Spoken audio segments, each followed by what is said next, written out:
Pagtaas ng presyo ng mga pangunahing bilihin, serbisyo at ng pamasahe sa transportasyon. Ilan lang ito sa mga dahilan ng pagbagal ng inflation rate ng bansa nitong Hulyo ayon sa Philippine Statistics Authority. Si Elijah Canla sa detalye.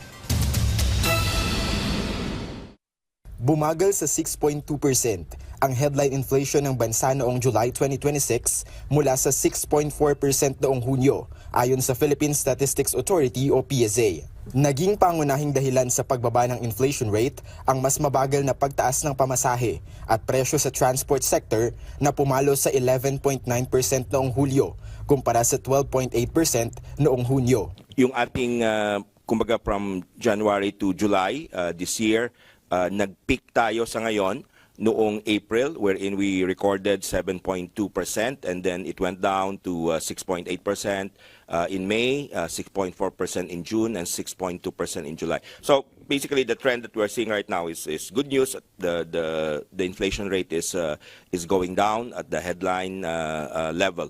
Nakatulong din sa pagbagal ng inflation ang mas mabagal na pagtaas ng gasto sa education services na naging 1.9% mula 4% at sa restaurants and accommodation services na bumaba sa 6.8% mula 7%.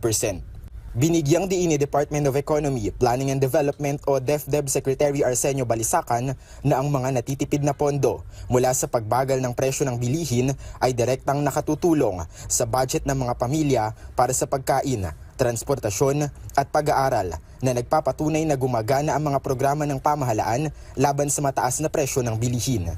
Tiniyak din niya na bagamat maganda ang direksyon ng inflation, hindi hihinto ang gobyerno sa pagpapatupad ng mga solusyon para mapanatiling abot kaya ang mga pangunahing produkto at maiangat ang antas ng pamumuhay ng bawat Pilipino.